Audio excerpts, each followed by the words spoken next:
une démocratie, il ne doit pas y avoir de débat tabou. Dans une démocratie, on doit pouvoir se poser la question de savoir est-ce que la France, oui ou non, a le droit de sortir de l'Union européenne. Et que l'on en fasse des débats devant les Français, puis les Français tranchent.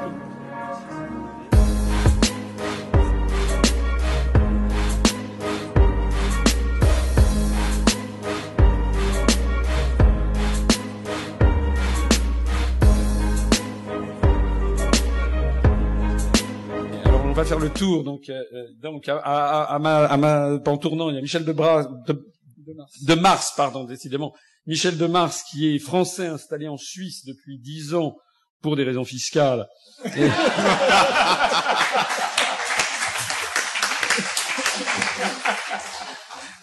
Ça, je suis un peu taquin. Non, il est allé, non, c'est parce qu'il a, non, c'est pour l'air pur de la Suisse. Et qui est écrivain et qui a écrit des ouvrages qui touchent un petit peu à l'économie, un peu à la géopolitique aussi. L'économie politique du bien-être social, c'est le dernier essai que j'ai écrit. Voilà, l'économie politique du bien-être social. Alors nous avons deux lascars de l'UPR que vous connaissez, Patrick Donte qui est français mais avec une partie de sa famille d'origine gabonaise.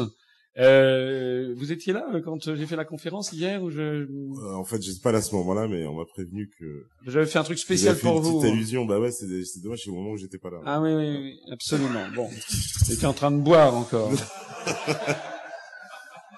Éric Marie, qui est de l'UPR également, que tout le monde connaît, je pense, comme Patrick. Patrick qui d'ailleurs hier nous a fait un numéro de chanson. Quand je dis numéro, c'est sans valeur dépréciative, c'était assez impressionnant, parce que vous savez que, par ailleurs, Patrick est un artiste qui est assez connu dans le monde du rap, hein, je crois qu'on peut le dire, même. Vous avez même, vous, votre notice Wikipédia. Donc.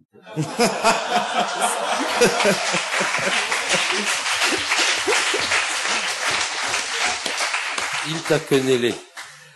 Donc eux, ils seront là pour représenter un peu le point de vue de certains militants de l'UPR, hein, sur des questions de géopolitique et de francophonie, et bien entendu les origines, par exemple, justement de Patrick sur la francophonie sont intéressantes, comme d'ailleurs pour plusieurs de nos invités.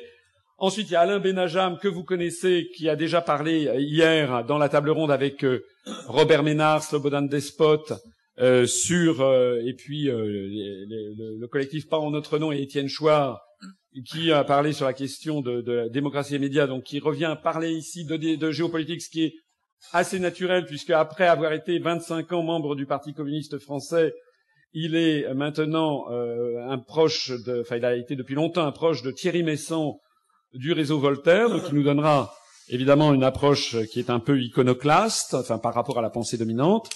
Et puis nous avons ensuite, avec la très jolie cravate de couleur orange, nous avons Jean-Louis Duvigneau, qui est du Centro Bolivariano de Documentación y Análisis Estratégicos, c'est-à-dire qu'il travaille à Caracas, au Venezuela, dans un centre de documentation stratégique qui est proche du gouvernement de M. Chavez. Il est français, mais voilà.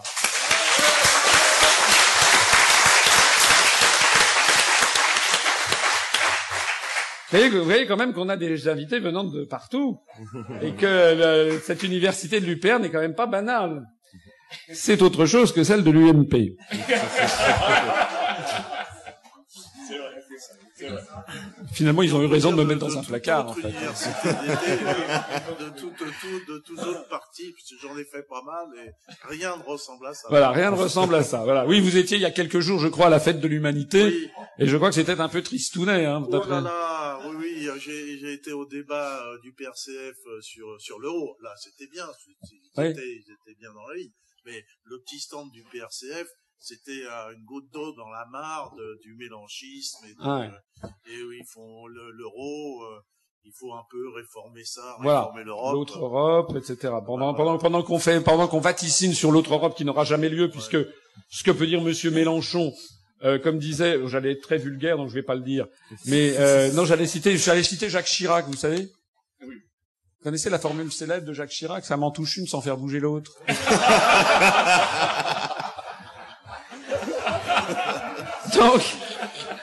Non, mais c'est authentique. Hein. Non, parce que ce que peut dire Monsieur Mélenchon, si vous voulez, Madame Merkel, le président de la Bundesbank, ils sont contre Fiche, mais alors royalement. Donc ça n'a aucun intérêt. Pendant que Monsieur Mélenchon, comment dirais-je, neutralise la capacité de révolte du peuple français, parce que c'est ça son rôle.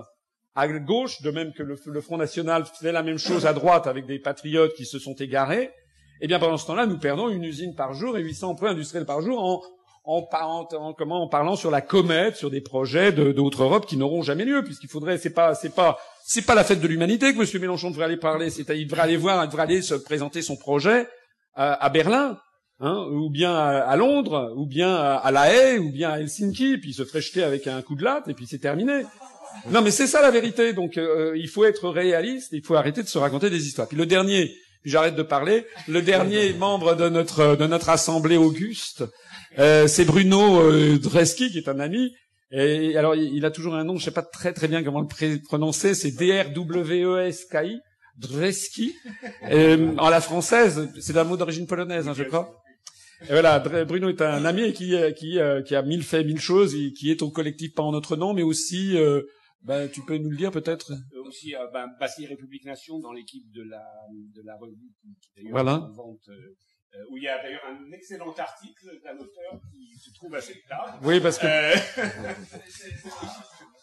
voilà. Oui, parce que Bastille République Nation est un journal qui est dirigé par un ami qui s'appelle Pierre Lévy, qui est aussi un ancien membre du Parti communiste français qui a claqué la porte lorsqu'à partir du moment où le Parti communiste français a commencé à faire des défilés de mode de Michel Prada, place du colonel Fabien, donc il s'est dit qu'il était grand temps de s'en aller. Donc Pierre Lévy est un ami que je connais vraiment depuis plus de 10 ans et dont j'ai écrit dans ma famille. Ah bon, en plus. Et j'ai écrit dans Bastille République Nation sous un pseudonyme il y a plusieurs années. Et puis bon, j'ai arrêté parce que j'avais d'autres choses à faire. Mais là, il a sorti un ouvrage qui s'appelle L'insurrection, qui est une espèce de roman d'anticipation assez comique, parce que Pierre Lévy, entre autres qualités, est le roi mondial du jeu de mots. Et donc vous verrez, ça fuse, mais ça décrit la France en 2022. C'est un petit roman d'anticipation. Alors j'ai lu son livre et je lui ai fait une petite critique, évidemment favorable. Dans cet ouvrage, dans cette revue. Voilà. Alors Bruno collabore à BRN et puis aussi tu as créé d'autres choses, hein, je crois. Oui, j'ai un site que je dirige qui s'appelle La Pensée Libre où on essaie de faire ce que vous faites ici, c'est-à-dire des débats d'un haut niveau avec différents auteurs qui ne sont pas d'accord sur beaucoup de choses, si ce n'est qu'il faut qu'il y ait des débats dans notre pays où visiblement il en manque. Et tu as été administrateur du réseau. Oui, ça aussi, ça c'est dit. Oui, alors là, si je commence dans les bon, oui, il y a un petit. Alors, à vrai dire, je trouve que la table est un petit peu déséquilibrée idéologiquement, donc il faudrait. Et j'espère qu'Abdelkrim ou vous, Michel, vous allez peut-être la rééquilibrer. Bon, moi, je vais. On peut peut-être commencer les débats en parlant donc de géopolitique et je me tourne peut-être vers Monsieur Duvigneau. Vous travaillez à Caracas. Qu'est-ce qui s'y passe et écoutez, comment on voit le monde vu depuis Caracas. Voilà. Alors c'est une excellente question dans la mesure où justement hier j'ai entendu parler du Venezuela ici de façon un petit peu négative, pas par des gens de chez vous, mais bon. Et je crois qu'il y a quelques vérités à rétablir. Le commandant Chavez n'est pas un dictateur, le régime vénézuélien n'est absolument pas dictatorial, et je vais comme preuve, j'en donner un signe si vous voulez. Quand je suis arrivé là-bas au Venezuela, la première chose que j'ai faite, c'était de me balader un petit peu dans les rues, et la première librairie que j'ai trouvée, il n'y avait que des livres contre Chavez, et dans la ville où je me suis installé en premier lieu, qui s'appelle Valencia, comme la ville en Espagne évidemment, les deux seuls journaux quotidiens qui paraissaient étaient des journaux de l'opposition, le Carabobeño et le Notitarde, qui sont connus comme étant des journaux de l'opposition. Donc, quelle dictature c'est dans un pays où la presse est tenue par l'opposition? Par la suite, je me suis lié d'amitié avec différents journaux de la région, et le directeur d'un hebdomadaire, lui, bien sûr, en faveur de Chavez. Il organisait une vente de son journal dans le centre commercial de la ville de Valencia, où j'habite, et il a été séquestré par la police, enfermé, brutalisé même, je dois le dire. Voilà. Donc, s'il y a une dictature, pour l'instant, c'est plutôt celle de l'opposition.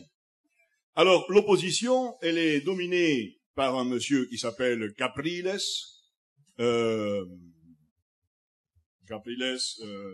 Radonsky, que j'ai moi renommé Rat-Onsky. Bon. Et donc, ce monsieur-là, ce qu'il désire, c'est remettre le Venezuela dans sa position d'ancienne colonie des États-Unis, comme l'étaient les pays d'Amérique latine, de rétablir les relations diplomatiques avec l'État d'Israël, ce que le commandant Chavez, puisque vous savez que le commandant Chavez a rompu les relations avec Israël suite au massacre de Gaza. Et voilà. Donc, au Venezuela, parce que moi je ne suis pas enroué, au Venezuela, je vais vous parler très très rapidement, si vous voulez, des différentes réalisations du régime. Bon, moi, je travaille, j'ai créé là-bas le Centre bolivarien d'études et de documentation stratégique. Je publie un bulletin, d'ailleurs, si vous voulez, vous me dites ceux qui veulent le recevoir. Je le publie en 3 langues, français, anglais, espagnol. Et je collabore à la revue du ministère de la Défense. Voilà. Donc, les réalisations du régime, je commencerai par dire là-bas, l'essence, par exemple, vous direz, c'est un pays pétrolier, ils n'ont pas grand mérite, mais vous faites le plein d'essence avec l'équivalent de 0,50 centimes d'euros. La médecine est gratuite, et je rends ici hommage aux 20 000 volontaires médecins cubains qui travaillent au Venezuela dans l'émission Barrio Adentro, et la médecine est absolument gratuite, et en plus, elle est de qualité. Les transports sont absolument gratuits pour les plus de 60 ans. Il y a dans chaque station de métro un petit portillon, et les plus de 60 ans passent par là, il n'y a aucun contrôle, mais il n'y a pas de resquilleurs. Les autres pouvaient passer aussi, mais ils ne passent pas parce que, bon, le métro à Caracas est très bien organisé, d'ailleurs il a été construit par les Français, c'est très bien. Grande discipline, bon, etc. L'éducation, des milliers d'ordinateurs, ou des dizaines de milliers d'ordinateurs ont été distribués gratuitement aux enfants avec des programmes pédagogiques. On construit des milliers de logements gratuits pour les populations défavorisées au niveau de l'habitat. Voilà. Et, bien sûr, la politique du commandant Chavez est bien claire. Une politique d'indépendance nationale, d'union également des pays d'Amérique latine, mais également d'amitié avec les pays révolutionnaires et non alignés que sont l'Iran, la Chine, la Russie, la Biélorussie, etc. L'Algérie, bon. Voilà quelles sont donc pratiquement les lignes du régime du commandant Chavez à Caracas. Viva Chavez! Viva Chavez! Viva la révolution! Ça n'engage, je précise que ceci n'engage pas l'UPR. Hein, non, c'est pas parce qu'on donne la parole. Bon, il y a des gens à l'UPR qui, ils ont tout à fait le droit de ne pas être d'accord avec ce qui vient d'être dit. Hein, j'insiste là-dessus. Hein. Voilà. Alors, qui est-ce qui répond à ça? Abdelkrim. Vous pouvez changer de sujet. Vous parlez, vous, quelle est votre vision de la géopolitique, puisque vous avez une radio, enfin, vous n'avez pas une radio, vous êtes l'un des journalistes phares de la radio Beurre FM, et donc, vous connaissez un petit peu aussi les problématiques des jeunes Français d'origine immigrée, notamment. Donc, voilà.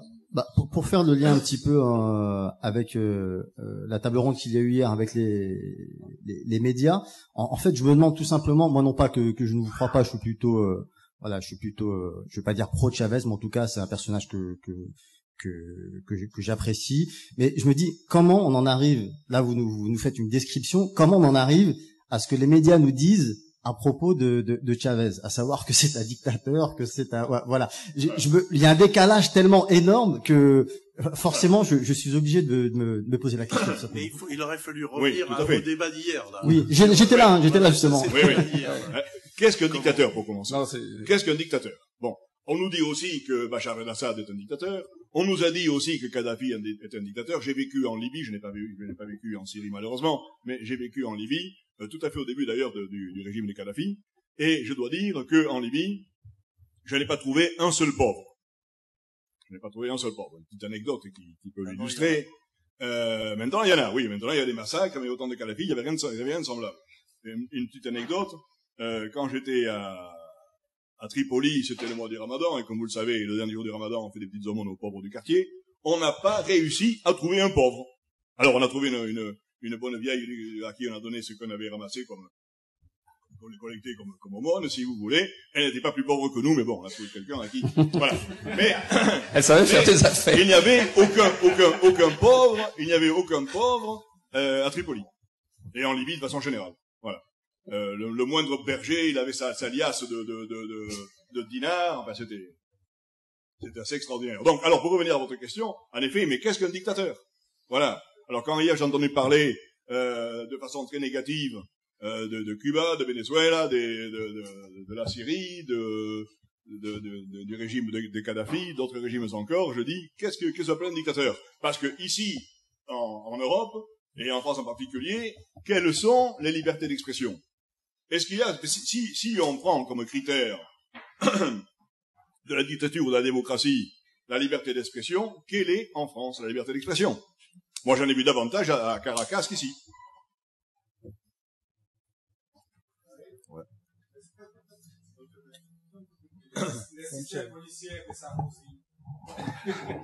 On parle aussi de Fidel Castro comme étant un dictateur. Oui. J'ai vu une interview de Fidel Castro dans le bureau de Fidel Castro. Le bureau qu'il a, c'est le bureau que j'avais quand j'étais au collège. Un petit bureau, un bureau d'écolier. Et son bureau n'a aucune fioriture. C'est pas les bureaux des ministres qu'ont les ministres en France. À Cuba, il y a le plus fort taux de réussite au bac. Il y a deux pays qui sont en tête, c'est le Japon et Cuba. Et à Cuba, il y a le plus grand nombre au monde de médecins. Une autre chose qu'on peut remarquer aussi à Cuba, c'est l'absence totale de racisme. On ne fait pas la différence entre les Noirs et les Blancs. Il y a, c'est vraiment des Cubains. Tout le monde communique de façon parfaitement sereine. Il n'y a pas de discrimination. Et on parle souvent du Che. Pour moi, c'était un homme très représentatif de Cuba. Ce gars-là allait dans les champs. On sait qu'il était malade. Il allait dans les champs et il travaillait aux côtés des cultivateurs. Et il disait, voilà, c'est ça. Nous, on ne doit pas être là pour profiter. On est là pour travailler avec le peuple. On est là pour améliorer les conditions des citoyens. Et donc, pour moi, ça c'est vraiment un exemple. J'ai écrit un essai l'économie politique du bien-être social. Pour moi, il y a un des fondements de ce que j'ai écrit. Il est aussi dans ce qui s'est passé à Cuba. Des gens qui sont complètement désintéressés, qui font ça pour les citoyens, et qui n'ont qu'un seul objectif, c'est améliorer la condition des citoyens et le pouvoir d'achat de chacun. Et derrière, lorsqu'on s'est intéressé au bien-être social, les citoyens eux-mêmes peuvent s'intéresser à tous les problèmes qui sont les problèmes de notre planète.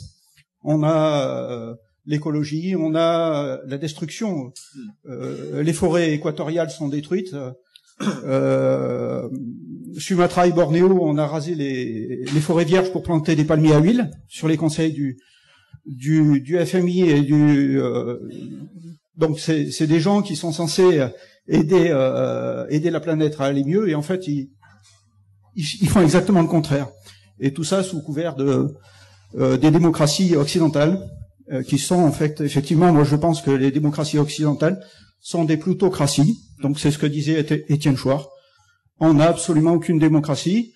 Et ce qui est encore plus grave, c'est que tous les citoyens français pensent vivre dans une démocratie. Et par ce fait, ils ne cherchent même pas à agir contre ceux dont ils sont victimes. Voilà. Oui, je vais dire peut-être un tout petit mot très rapidement. Donc, ouais, en effet, et je vais ajouter à ceci que, par exemple, au Venezuela, un grand effort est fait Alors, le racisme n'existe pas là-bas, puisque la définition même du pays, c'est un pays multiracial, ok? Tous les gens sont plus ou moins métis, d'ailleurs, pour le reconnaître. Bon, il y a juxtaposé plusieurs races, si on peut employer ce mot. Il y a le fond aborigène, indien, puis il y a bien sûr le fond espagnol qui est venu donc européen, si vous voulez, et puis, naturellement, les racines africaines dont les Vénézuéliens sont aujourd'hui très fiers, et j'en ai parlé à mes amis africains, je leur ai dit, voilà, au Venezuela, ben, c'est un pays où les racines africaines de la population sont mises en valeur. Également, on assiste là-bas à la réhabilitation des handicapés. Il y a un effort immense est fait en faveur des handicapés, et je crois que c'est là quelque chose qui est à noter. Également, un grand effort, ça rejoint ce que tu disais, un grand effort qui est fait également dans le domaine de l'écologie. Le Venezuela est à la tête du combat contre la destruction de la forêt amazonienne. Il y a différents organismes là-bas qui s'en occupent, et je pense que c'est une chose tout à fait exemplaire. Bon, on est quand même pas là pour chanter les louanges des régimes de Venezuela et cubain, parce que c'est, encore une fois, je ne suis pas hostile à ces positions, mais je n'y souscris pas, puisque notre mouvement est un mouvement de large rassemblement. Moi, ce que je voudrais, c'est revenir un peu sur la thématique de la géopolitique. C'est-à-dire, qu'est-ce que vous pensez, je sais pas, du choc des civilisations, Patrick, par exemple?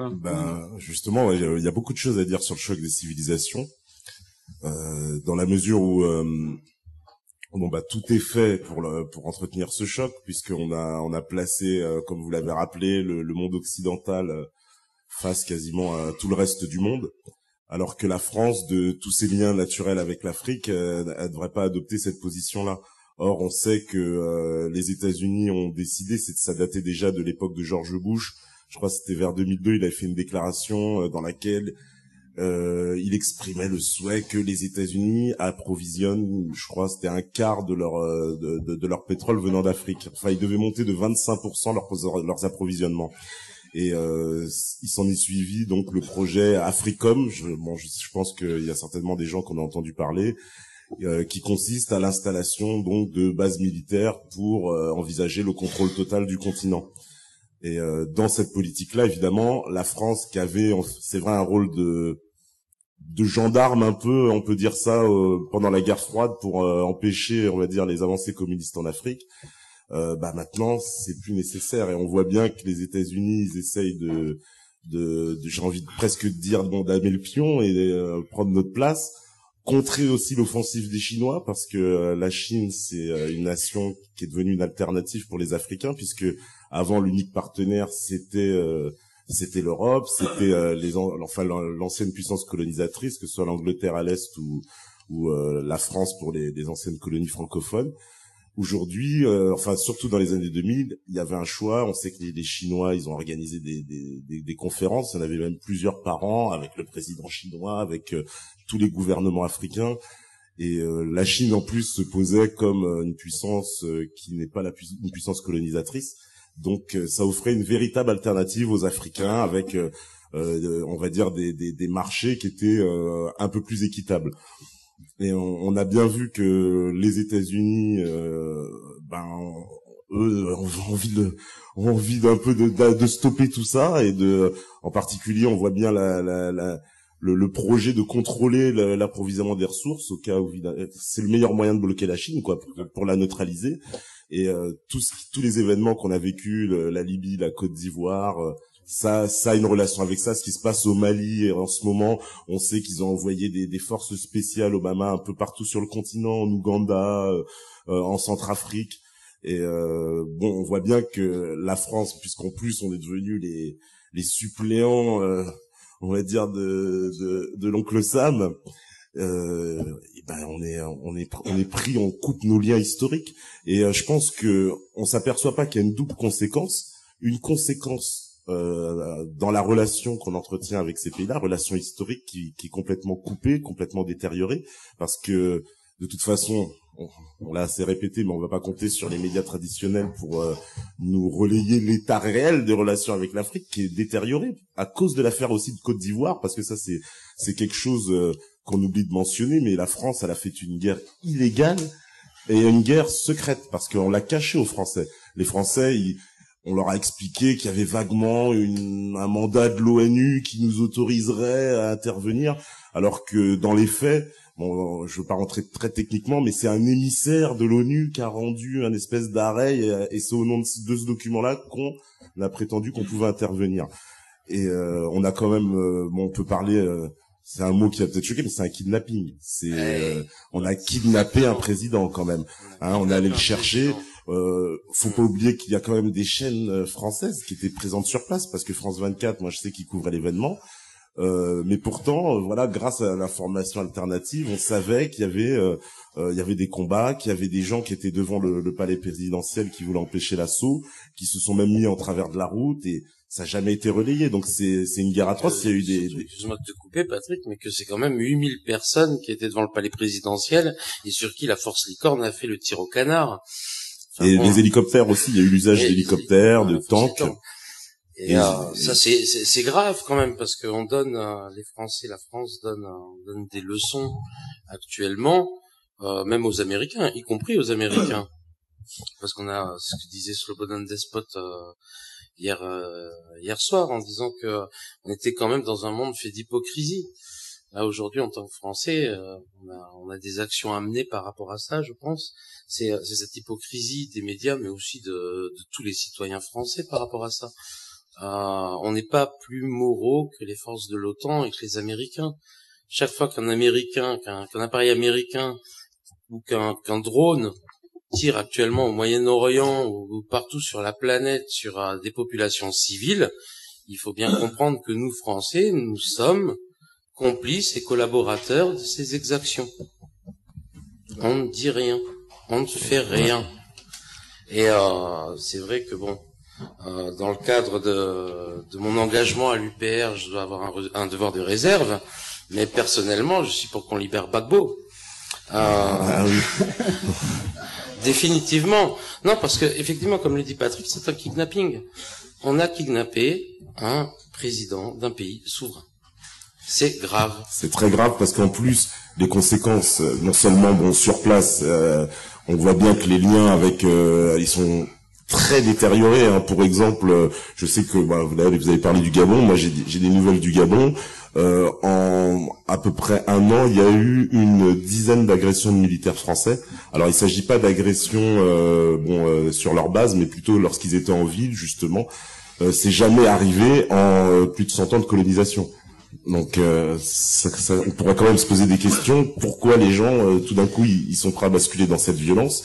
Et ce qu'il faudra pas oublier, c'est que justement, compte tenu des liens historiques et de on va dire la forte population et la proximité avec entre la population française et les populations africaines, ça va avoir des conséquences ici aussi en France, parce que il y a quand même des fractures dans la société française. Du fait que cette population-là, qu'on dit avoir du mal à s'intégrer, mais je pense que le problème, il est un peu plus différent que ça. En fait, il est plus nuancé. C'est pas une population qui a besoin de s'intégrer. C'est une population à qui on apprend à détester la France. Voilà, c'est un peu différent. Et c'est une population, alors sans tomber dans le complotisme, mais force est de constater que c'est la communautarisation qui avance en France, et que cette communautarisation, c'est un système anglo-saxon qu'on essaye de nous calquer et qui est en train de nous détruire, parce que les fractures au sein de la société française, elles sont en train de prendre une forme sociale, mais aussi une forme politique, culturelle et territoriale. Et j'ai presque et avec une volonté. Et avec une volonté, ouais, avec une volonté politique des politiques en place locaux. Qui laisse faire. Aujourd'hui, dans le 93, on achète une Kalachnikov au cul d'une voiture à 350 €. Pour l'instant, on n'a pas les chargeurs et les munitions. On n'a que la Kalachnikov. On appelle ça dans les quartiers la vente imprimante. Vous savez, l'imprimante, on la paye pas cher, et puis après, on paye très très cher l'encre et les cartouches. Ça s'appelle la préparation à la balkanisation des banlieues et des territoires de zones urbaines. De peuplement, les anciennes ZUP, c'est la balkanisation qu'on prépare.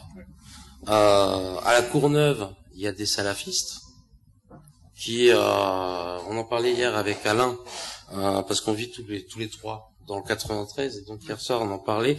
Il y a de plus en plus, c'est Alain, qui me disait ça, il me disait, mais tu as vu, il y a de plus en plus de boutiques de déguisements salafistes. Et c'est vrai, effectivement, et ça c'est vraiment une volonté politique.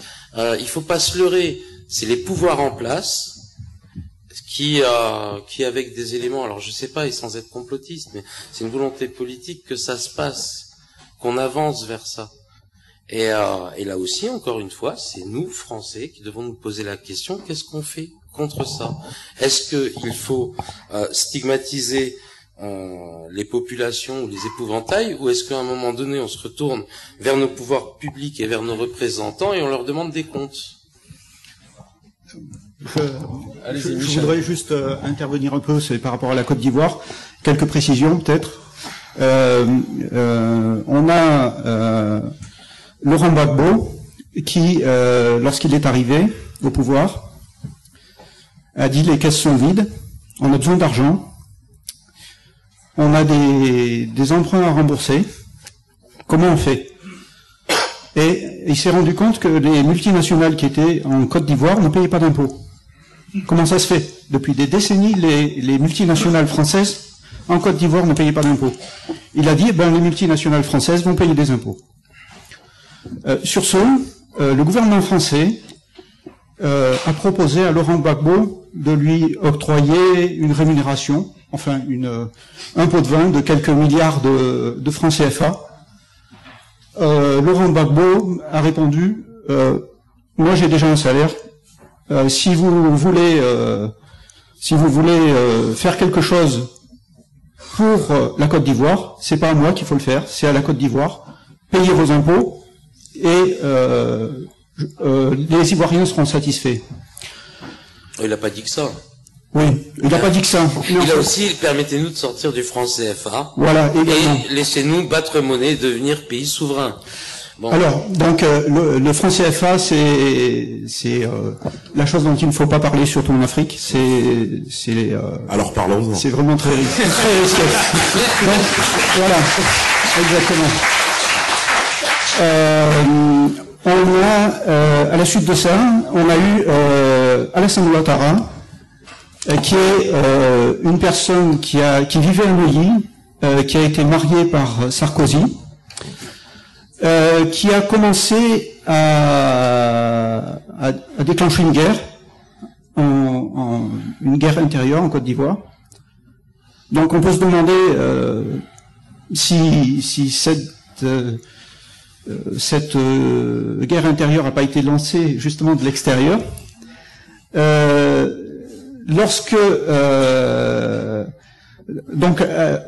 Finalement, on peut dire que les événements de Côte d'Ivoire ont pour origine des gens qui peut-être n'ont pas de rapport avec la Côte d'Ivoire, et probablement Sarkozy n'est pas innocent sur ce qui a eu lieu en Côte d'Ivoire. On a fait beaucoup d'interventions pour discréditer Laurent Gbagbo. Voilà, donc moi je pense que là on a typiquement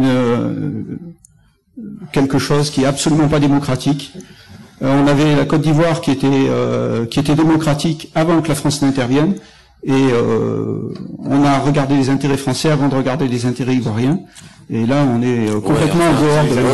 C'est pas les intérêts français, c'est pas les intérêts français. Je suis désolé, mais là, ce qui est aussi impressionnant, c'est qu'il faut bien comprendre. Enfin, moi, en tant que Français, alors peut-être qu'on va dire que je m'inquiète un peu trop, mais moi, j'ai l'impression que quand on regarde la Yougoslavie, ou quand on regarde aujourd'hui la Libye, ou quand on regarde ce qui s'est passé en Côte d'Ivoire, moi, je ne peux cesser de penser que de toute façon, la prochaine nation qui passera à la casserole, c'est qu'une question de temps. Il y en aura quelques-unes avant nous, mais ce sera la France. Je reviens là-dessus. On parle de géopolitique. La géopolitique, ce qui est intéressant au jour d'aujourd'hui, c'est de regarder qu'en fait, l'uniformisation de la planète et de certaines zones d'influence par les Américains ou par l'OTAN, enfin. ces structures supranationales que sont le FMI, l'OMC, etc. Juste une chose, oui, effectivement.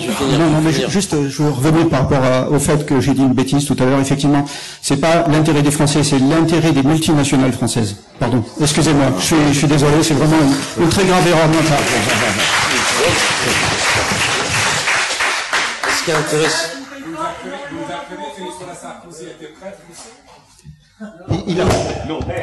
Il a marié, oui. Il a marié en tant que maire.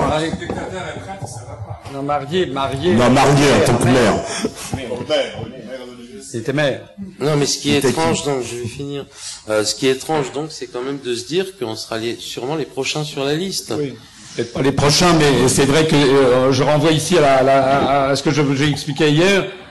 La politique délibérée de la Commission, enfin de l'Union européenne, et qui est la politique de diviser pour régner, avec, vous le voyez, par exemple, l'Espagne, ce qui se passe actuellement en Espagne, mais aussi ce qui travaille l'Italie, ce qui travaille la Belgique, ce qui travaille, bon, la Belgique c'est un cas un peu particulier, mais, ou même en Angleterre, où il y a cette montée de l'Europe des régions qui est délibérée. Vous savez, par exemple, qu'en Europe, la politique de la Commission européenne consiste à faire émerger des régions qui sont des régions européennes, qui sont délibérément qui ne recoupent délibérément pas les frontières nationales. Donc il y a par exemple la région Côte d'Azur Ligurie en cours de préparation avec la Côte d'Azur en France et puis la partie nord-ouest de l'Italie. Ici je crois qu'il y a la région Piémont, je sais pas quoi, Savoie, enfin il s'agit délibérément de faire éclater le cadre national, l'objectif étant vraiment d'atomiser ou de plus exactement somaliser. Pour reprendre l'expression que vous savez à partir de ce pauvre pays qu'est la Somalie, c'est-à-dire de le faire éclater en une série de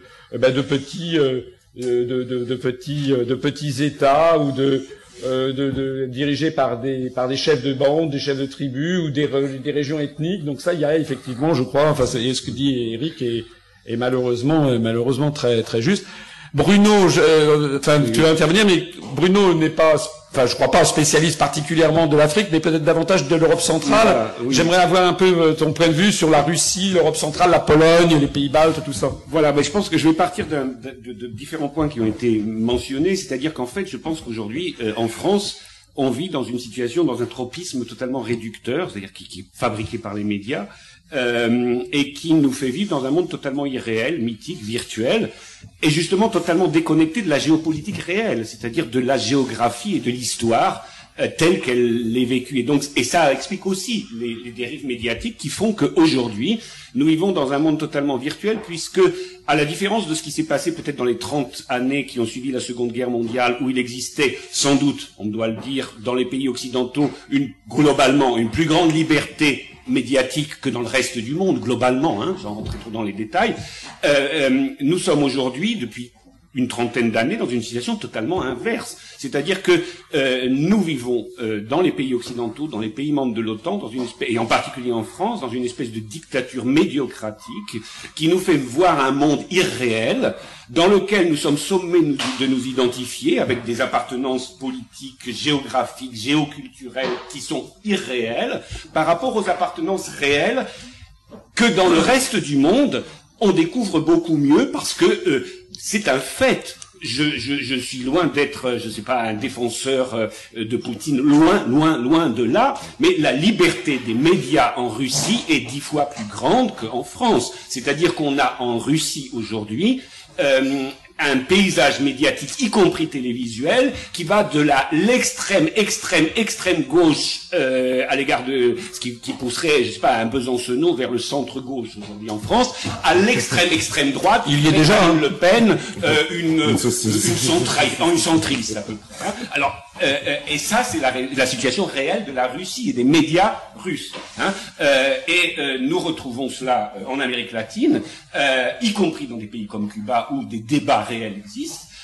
Nous retrouvons ça dans un certain nombre de pays africains. Nous retrouvons ça aussi dans le monde arabe où on a eu des tentatives de prise de contrôle de l'opinion avec le tropisme, par exemple, de chaînes de télévision comme Al Jazeera, etc. Mais automatiquement, dès que ce genre de tropisme apparaît, et y compris de censure, parce que vous savez peut-être que les chaînes de télévision syriennes aujourd'hui sont interdites des satellites arabes pour que les autres arabes ne puissent pas les avoir, mais nous avons eu automatiquement les anticorps du type des chaînes comme Al-Mayadin, etc. qui apparaissent. Donc aujourd'hui, dans les pays occidentaux, on ne se rend vraiment pas compte de ce qui se passe dans le monde.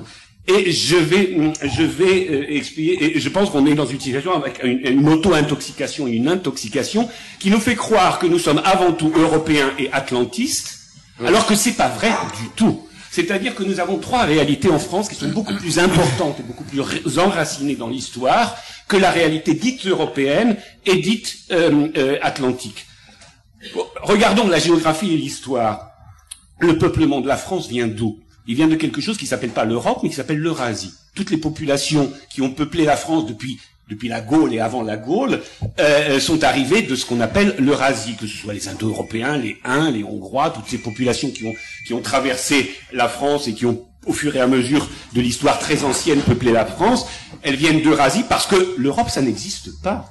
Il faut l'Europe, c'est une péninsule, c'est un sous-continent de l'Eurasie. La définition d'un continent, c'est que c'est une terre qui est séparée par des mers. Or, l'Europe est certes séparée par des mers sur 3 côtés, mais pas sur 4.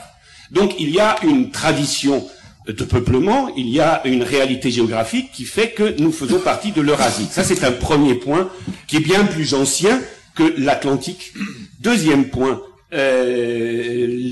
toute la culture française a été bâtie à partir de ce qu'on appelle la civilisation méditerranéenne. La Méditerranée, ça c'est une réalité culturelle profonde, et qui date d'ailleurs de bien avant Rome. Les Grecs, les Phéniciens, tout ça, ce sont des couches qui se sont accumulées et qui ont fait la culture française. Or, nous vivons aujourd'hui dans un monde où on nous fait croire que la France est européenne et atlantique, mais l'histoire de la France, la géographie de la France, c'est autre chose.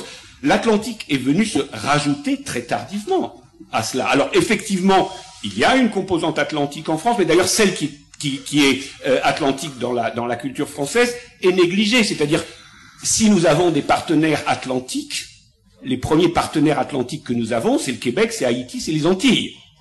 C'est les plus anciens, c'est les plus proches.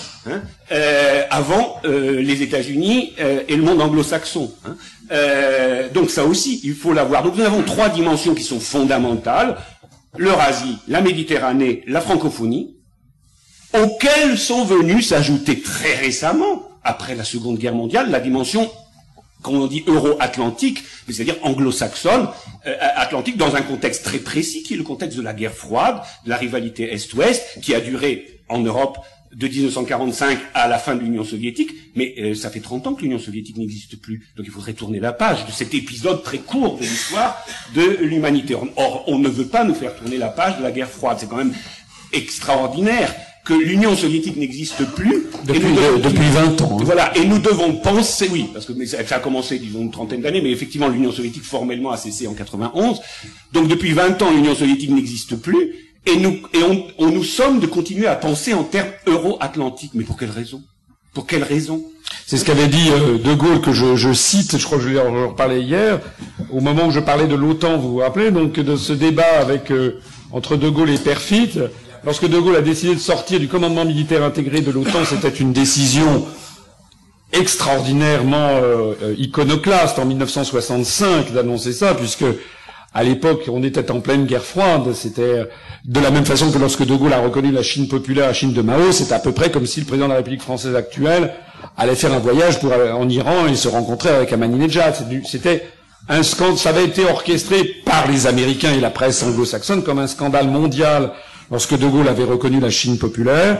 Et pareil lorsqu'il a été sorti du commandement militaire intégré de l'OTAN. Mais il était resté dans l'Alliance Atlantique parce qu'il y avait objectivement la menace militaire du pacte de Varsovie. Mais De Gaulle avait dit, je le rappelais hier, à Perfit, lorsque le mur se sera effondré, lorsque le communisme aura disparu, l'OTAN disparaîtra, il n'y a aucune raison de rester dans l'OTAN. Or, loin de ça, il s'est trompé sur cette prophétie, du moins il s'est trompé à court terme. Moi, je pense qu'à long terme, il aura raison, c'est-à-dire qu'en effet, au lieu de voir que l'OTAN se désagrège, se désintègre, eh bien c'est le contraire qui est vrai, c'est que les Américains ont poussé le bouchon et ont fait, vous savez qu'ils ont demandé à tous les pays de l'Est, je parle sous le contrôle de Bruno qui connaît ça beaucoup mieux que moi, d'intégrer d'abord l'OTAN avant d'intégrer l'Union européenne, ce qui prouve que c'est bien eux qui manipulent à la fois l'OTAN et l'Union européenne. C'est d'ailleurs ce à quoi se sont pliés tous ces États. Et donc, pour repousser, c'est les théories de Zbigniew Brzezinski, donc du conseiller diplomatique de Carter et vaguement d'Obama, et qui expliquait qu'il s'agit de repousser, de refouler la puissance russe dans les confins des terres eurasiatiques, pour reprendre ton expression qui est tout à fait juste, de façon à encercler la Russie. Et c'est la raison pour laquelle, d'ailleurs, la Turquie va entrer dans l'Union européenne et pas la Russie. Il y a quand même beaucoup de Français qui se posent la question benoîtement de savoir mais pourquoi la Turquie, qui n'est quand même pas particulièrement un pays européen, même si c'est un pays qui a quand même une grande histoire européenne sous Soliman le Magnifique et jusqu'au début du XXe siècle avec le refoulement, mais toute une partie de l'Europe du sud-est était ottomane. Mais maintenant, on ne peut pas considérer objectivement que la Turquie soit un pays spécialement européen. En revanche, la Russie est évidemment un pays très européen. Et donc, beaucoup de Français se disent, mais pourquoi la Russie ne va-t-elle pas entrer dans l'Union européenne et que la Turquie va entrer? Donc, la bonne explication, c'est celle que je vous donne. Sinon, les autres, tout le reste du spectre politique français est incapable de vous expliquer pourquoi la Russie n'entre pas dans l'Union européenne et que la Turquie va y entrer. C'est parce que ce sont les Américains qui l'ont décidé, parce qu'ils veulent faire coïncider autant que faire se peut le périmètre de l'Union européenne et le périmètre de l'OTAN, qui sont la face politique, civile d'un côté, militaire de l'autre, de la même médaille, qui est l'asservissement de toute cette partie occidentale du continent eurasiatique par la puissance américaine, avec un refoulement de la Russie. C'est bien de ça qu'il s'agit. C'est la seule bonne explication, je crois. Hein. Oui, je pense. Et le fait qu'on a fait rentrer les ex-pays du bloc de l'Est, hormis Russie, bien entendu, dans l'OTAN d'abord, c'est aussi lié à une vision très économiste anglo-saxonne, c'est-à-dire qu'il fallait sécuriser les investissements, mais avant tout les investissements américains en Europe centrale, pour prendre de vitesse les autres. Et une fois que c'était sécurisé, évidemment, pourquoi il ne rentrerait pas dans l'Union européenne? Il faut le dire aussi, comme cheval de Troie des États-Unis, puisque les élites de l'Europe de l'Est ont été massivement, et ça encore il faut le dire, achetées avant 89, bien entendu après aussi, mais les flux d'argent qui ont permis d'acheter les élites, qu'elles viennent du communisme ou de l'anticommunisme, peu importe, elles se retrouvaient toutes les deux avec leur compte en banque en Suisse à l'époque. Et ça, c'est des aspects évidemment de l'histoire économique secrète que l'on ne mentionne pas, et qui explique aussi un peu ce basculement, non pas vers la démocratie européenne, comme on l'a dit, mais vers l'euro-atlantisme, qui peut se passer de démocratie. Hein. Je rappelle quand même que dans l'OTAN, on a eu quand même dans l'histoire quelques dictatures grecques, turques, etc. Et que donc l'OTAN n'est pas fondamentalement une institution démocratique. Le Portugal de Salazar aussi en était membre. Donc il n'y a absolument rien d'intrinsèquement démocratique dans l'OTAN. L'Union européenne donne un vernis démocratique à tout cela, ou est censée donner un vernis démocratique à tout cela, encore que je rappellerai que la véritable institution plus ou moins démocratique en Europe, c'est le Conseil de l'Europe, c'est pas véritablement l'Union européenne. C'est d'ailleurs sans doute pour ça qu'on en parle beaucoup moins, et qu'on préfère parler de l'Union européenne qui est nettement moins démocratique, enfin qui laisse beaucoup moins de place à la souveraineté des peuples, d'être représentés. Donc tout cela montre à quel point nous avons eu affaire à un projet géopolitique et géoéconomique dans lequel l'Union européenne n'est qu'un élément. Mais que l'atlantisme est le pilier de tout cela, ce que d'ailleurs les dirigeants des pays de l'Europe centrale ont très bien compris, puisqu'ils se sont trouvés un protecteur, d'ailleurs assez semblable au protecteur qu'ils avaient avant, c'est-à-dire ils s'appuyaient sur Moscou avant pour leur carrière. Maintenant ils s'appuient sur Washington. Finalement c'est plus rentable puisque la planche à billets fonctionne encore pour le moment à Washington, alors que le rouble évidemment était pas le rouble soviétique, c'était pas tout à fait la même chose. Je voudrais faire une toute petite je ne veux pas monopoliser la parole, mais rappeler un point peut-être pour que ce que Bruno a dit est, je crois, très important à un moment. Enfin tout est très intéressant. Mais il y a un même mot important parce que j'en parlais aussi hier, mais je n'ai pas eu le temps d'entrer dans le détail, que tous les participants ici fassent bien la différence entre l'Union européenne d'un côté et le Conseil de l'Europe de l'autre côté. Il faut savoir que le Conseil de l'Europe a été lancé en 1949, déjà un peu comme une créature, si j'ose dire, américaine, c'était l'objet de départ, mais ensuite a été lancée la construction européenne stricto sensu avec la déclaration Schuman de 1950, la CECA de 1951, la Communauté européenne du charbon et de l'acier. Là ensuite l'échec de la Communauté européenne de défense en 54, qui était une volonté d'armée européenne sous domination américaine, que les gaullistes et les communistes réunis ont fait échouer le 30 août 1954 en France. Et ensuite donc la signature du traité de Rome de 1957 qui donne naissance à la Communauté européenne, à la Communauté économique européenne, qui va devenir en 1992 avec le traité de Maastricht l'Union européenne. Alors cette évolution-là a fait en sorte que le Conseil de l'Europe est resté un petit peu à l'écart de ces préoccupations, parce que la stratégie, si j'ose dire, de l'Union européenne a très bien marché, en fait, de la CE devenue Union européenne. Et alors, il s'est produit un phénomène qui n'a pas été suffisamment souligné, c'est que ce Conseil de l'Europe, qui est une assemblée parlementaire qui n'a pas de pouvoir supranational, mais qui est une espèce, si je peux dire, d'ONU régionale, c'est-à-dire que il y a des concertations, des dialogues, des débats, des confrontations entre les pays membres du Conseil de l'Europe qui essayent de se fixer des lignes directrices. Eh bien, le Conseil de l'Europe a eu une évolution extrêmement importante dans les années 2000.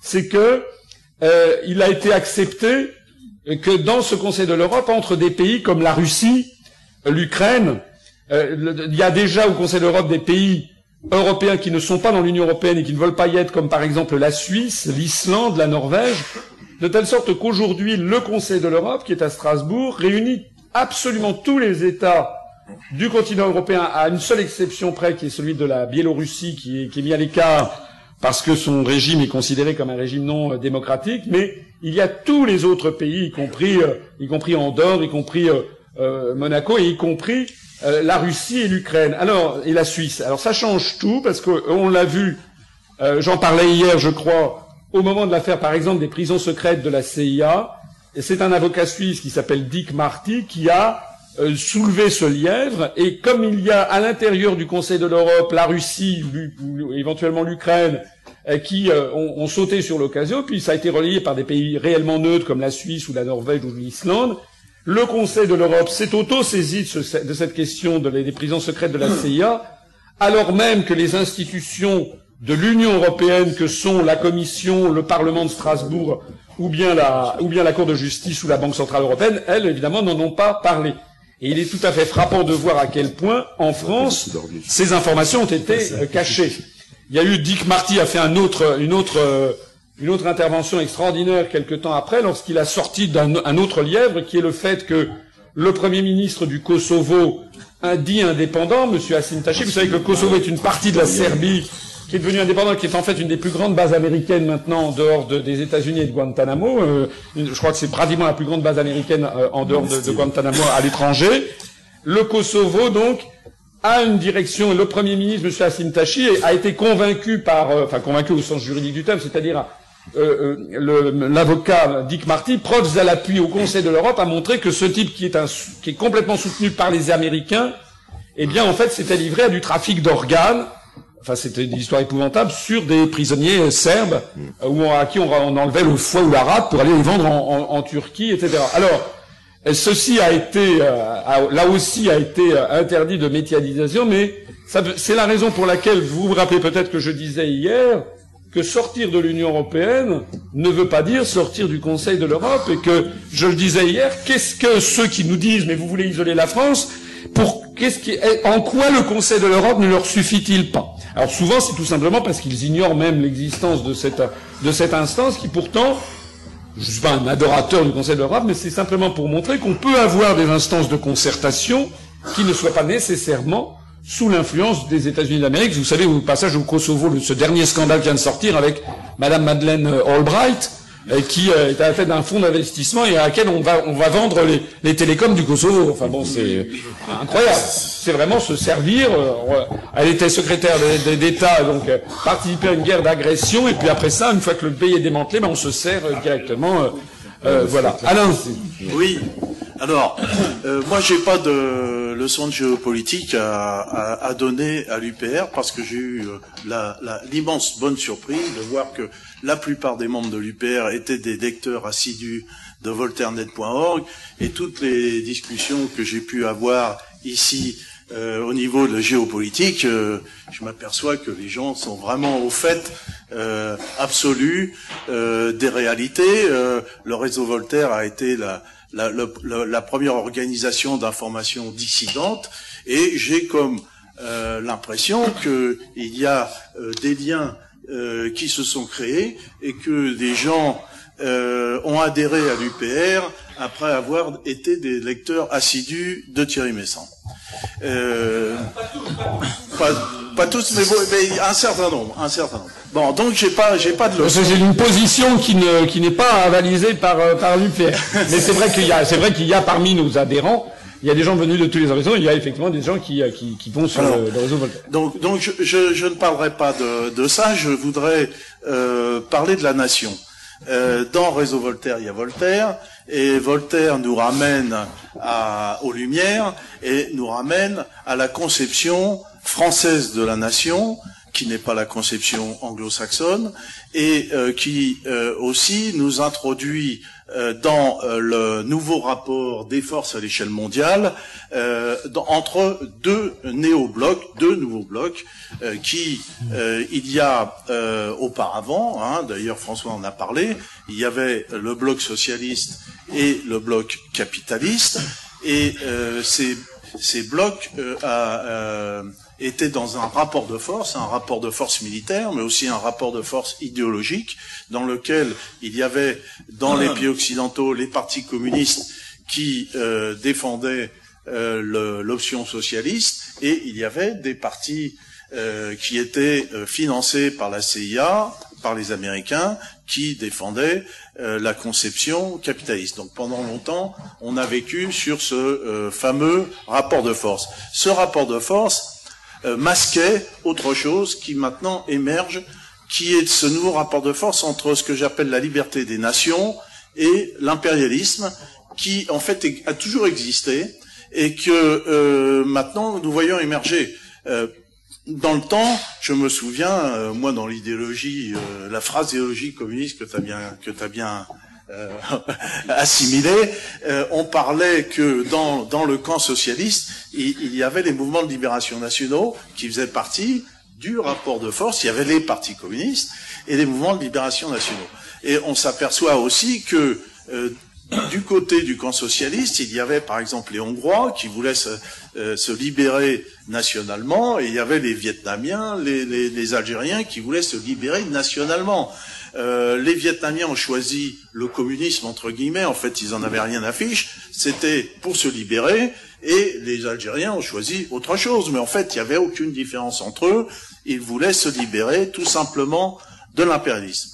Donc aujourd'hui se met en place une nouvelle idéologie d'affrontement dans ce rapport de force à l'échelle mondiale, et dans cette nouvelle idéologie, elle naît ici, elle naît aujourd'hui au sein de l'UPR, au sein du réseau Voltaire, au sein d'autres associations, qui est la défense de la nation. La nation, version française, c'est quoi? La nation, issue des Lumières, il faut rappeler que l'article 3 des droits de l'homme et du citoyen dit que la souveraineté réside dans la nation. Je me souviens pas le terme exact, mais il ne peut y avoir de nation sans souveraineté, et que la nation, selon un décret du 23 juillet 1789, pour nous Français, c'est l'ensemble des citoyens. Donc, il y a la version anglo-saxonne de la nation qui dit oui, mais la nation c'est une communauté d'histoire et de langue et de culture, et que ça peut pas être appliqué à la France, parce que la France, il y a 100 ans, on parlait 150 langues, les histoires sont multiples. Tout l'Est appartient à l'histoire du Saint-Empire romain germanique, l'Ouest appartient à l'histoire des Anglais et des Plantagenets. Donc, il n'y a pas de communauté d'histoire, et la nation française, historiquement, était la première à se former sur une idéologie qui est la lutte contre la tyrannie, contre nous de la tyrannie, et c'est là où l'ensemble des peuples divers et variés qui ont fait la France se sont rassemblés et ont créé une nation française dont l'idéologie première, c'est contre nous de la tyrannie, de l'étendard sanglant élevé.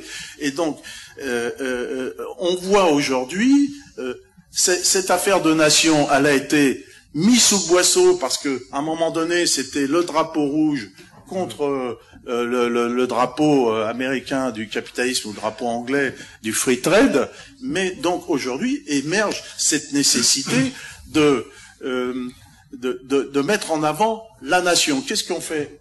Que faisons-nous ici à l'UPR? Nous sommes un mouvement de libération nationale. Absolument. Un mouvement de libération nationale qui s'inscrit dans un rapport de force à l'échelle mondiale, et on voit bien qu'aujourd'hui il y a une réémergence de la guerre froide, et que fait Poutine? On parle beaucoup de Poutine, ou que fait Chavez? Poutine, qu'est-ce qu'il, lui, il met en avant la nation russe. C'est un nationaliste. Et donc, il a été un communiste. Le fait qu'il ait été un communiste, puis qu'il remette en avant la nation russe, c'est pas non plus quelque chose qui est hasardeux. Alors, il faut rappeler que Staline, quand les nazis étaient aux portes de Moscou, il fait son discours que tout le monde connaît, et il ne se rapporte qu'à la nation russe. Jamais il ne parle de communisme ni de socialisme. Jamais. Il dit, voilà, c'est la nation, levez-vous. Et c'est là que les Russes se lèvent. Et avant, ils se levaient pas. Donc aujourd'hui, nous avons ce fameux rapport de force qui comprend un certain nombre de nations libres, la Russie, la Chine, le Venezuela, qui fait partie des nations libres, la Serbie, notre ami serbe n'est pas là, mais la Serbie, et la Suisse, c'est les deux seules nations libres d'Europe. Et donc, nous avons ce rapport de force qui est identique à celui qui existait du temps de la guerre froide, mais avec une idéologie différente. Ici, il n'y a pas le drapeau rouge, mais le drapeau tricolore. En fait, c'est là notre symbole, et que ce symbole, il doit être relevé, parce qu'il n'est plus relevé. Aujourd'hui, ceux qui vont dans une manifestation avec un drapeau tricolore, essayez. Vous allez être traités de fascistes. Voilà. Jonathan Moadab, qui était agressé par la LDJ, on a dit, ah ouais, il a une cocarde, on avait bien vu que c'était un fasciste parce que son symbole, c'est un fasciste. Donc, il faut pas se leurrer, on rentre dans un affrontement extrêmement dur aujourd'hui, qui est peut-être plus dur qu'il n'était du temps de l'affrontement communiste-socialiste, beaucoup plus dur, où François est traité de tous les noms, comme nous, faut dire qu'on est dans le même sac, et que cet affrontement va être difficile. Mais nous avons l'histoire de la France qu'on doit relever. On doit relever l'histoire de la France, on doit relever l'histoire de nos symboles qui viennent des Lumières, qui viennent. La France a inventé la légalité avec Montesquieu, et a inventé l'État légal qu'on appelle l'État-nation, mais aussi l'État légal, l'État formel, la formalisation des choses. Tandis que les Anglo-Saxons, eux, ils vont à l'inverse. Eux, leur seule idéologie, elle tient dans deux mots, c'est free trade. Le reste, ils s'en foutent. Abdelkrim. Alors, ouais, j'aimerais dire un mot et revenir un petit peu sur ce que tu disais, Eric, tout à l'heure. Concernant, lorsque tu as parlé de prochains pays à être ciblés, en fait, je crois que tu avais parlé de l'Algérie, vu ce qui se passe au nord du Mali. On peut en parler aussi. Bref, en tout cas, tu as cité la France en parlant de déstabilisation. Non, parce qu'en fait, je pensais, tu sais, à l'insurrection qui vient, ce livre sulfureux des années 2001, 2002, quelque chose comme ça, et qui était tout à fait prophétique de ce qui se passe au jour d'aujourd'hui. On avait projeté ça. Et juste, je me permets une parenthèse par rapport à ce que disait Alain, c'est que toujours dans ce sens-là, c'est qu'aujourd'hui le combat en fait de libération nationale à travers les symboles, ce qui est déterminant, c'est que on est pour un parti comme l'Union populaire républicaine ou comme le Cercle des volontaires, qui sont des médias indépendants qui veulent amener une certaine forme d'information avec une éthique et une moralité, on est face à ce qu'on appelle la voyoucratie. C'est-à-dire que ce qui se passe dans la rue concrètement, c'est qu'on est soumis à des petites mafias, d'abord voyoucrates, des gamins qui relèvent de la délinquance, qui viennent à 10 pour taper sur un militant. Et puis après, si ça ne suffit pas parce que on ne recule pas, c'est des gros malabars qui ressemblent à des barbouzes qui vont commencer à essayer d'invalider vos actions et surtout vous invalider autour, invalider des personnes qui vont vous aider. C'est-à-dire par exemple des personnes qui vont vous prêter une salle. On est là, ça me fait penser à ce livre de Régis Debray, L'éloge des frontières, où il disait à un moment donné, là où l'on fait tomber les frontières, s'élèvent des barrières et naissent les mafias. On commence à être confronté à ça, et pour ceux qui s'intéressent un peu à l'histoire de la Yougoslavie, ça a commencé comme ça. On a armé des équipes de hooligans dans les stades de foot, on a commencé à laisser les petits voyoucrates faire ce qu'ils voulaient, si on le voit en Grèce, avec l'Aube dorée, on laisse tout doucement les choses venir, et il commence à y avoir à un moment donné un traitement de la délinquance et des actes de violence à deux vitesses. Il y a les patriotes qui ne peuvent plus porter plainte ou qui sont raillés, et puis quand ils se défendent, c'est double peine. Voilà. Donc là aussi, c'est ce qui va se passer dans les prochains temps. Alors, la solution pour l'UPR, elle est simple. On a un seuil critique en termes de nombre d'adhérents à dépasser. Si on dépasse le nombre d'adhérents et le seuil critique, on sort de ça. On évitera les voyous et les mafias. Parce que nous aurons un poids qui fera que nous serons incontournables et que, effectivement, on ne pourra plus nous traiter comme un petit groupuscule, et surtout on ne pourra plus taire que nous avons des propositions, des analyses, et que nous sommes une force politique sur la scène nationale. L'université qui est préparée là, c'est le départ d'abord de la formation, on l'a vu, avec les réunions des délégués et la feuille de route des délégués, mais c'est aussi et surtout le départ du CNR 2.0.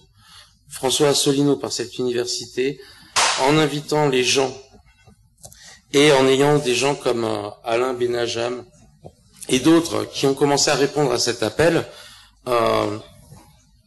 établissent une base solide pour commencer ce CNR. On a vraiment besoin de ça. Si on veut éviter... Mais Eric, merci de rappeler, effectivement, c'est bien amené, mais c'est vrai, parce qu'il y avait pas seulement d'ailleurs pour lutter contre les petites mafias locales, mais aussi tout simplement pour avoir accès aux médias.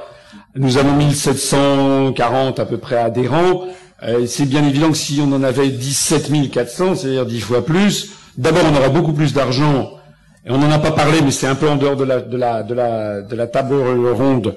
C'est même tout à fait en dehors, mais nous comptons être présents aux prochaines élections, qui sont les élections européennes, pour nous faire connaître, puisqu'en plus c'est notre sujet. Alors que les gens disent, ah mais vous voulez être aux élections européennes, mais vous êtes contre l'Europe. Oui, comment s'appelle-t-il? Robespierre était aux États généraux de 1789, et le Parti communiste français, du temps où il voulait changer la société bourgeoise, et participer à toutes les élections. Donc ça n'est pas parce qu'on participera aux élections que nous serions favorables à l'Union européenne, mais on veut faire ça, simplement ça coûte beaucoup d'argent. Pour envoyer 46 millions de professions de foi, ça coûte à peu près 450 000 euros. On est très très loin de les avoir. C'est la nécessité c'est pour ça qu'on demande un appel à financement, et c'est la nécessité effectivement d'adhérer massivement. Je voudrais revenir sur ce qu'a dit Alain juste avant, avec qui je suis d'accord sur ce qu'il disait, sur le fond de ce qu'il disait. Avec un petit point d'ordre aussi pour que vous ayez tous bien à l'esprit des questions de vocabulaire et de sémantique. Slobodan Despot hier très très justement rappelait qu'il était de l'importance de donner à chaque chose son vrai nom. L'UPR, depuis les débuts, je suis ravi de voir que Alain Benajam a repris cette terminologie, l'UPR est un mouvement de libération nationale. C'est comme ça que nous nous proclamons. Nous ne sommes pas un mouvement souverainiste. Ça c'est très important. Pourquoi j'insiste là-dessus? D'abord parce que le mot souverainiste est un mot ambigu, venu d'ailleurs de nos amis québécois, ça ne leur a pas porté chance, parce qu'ils sont toujours sous la coupe d'ailleurs de l'État fédéral canadien anglophone.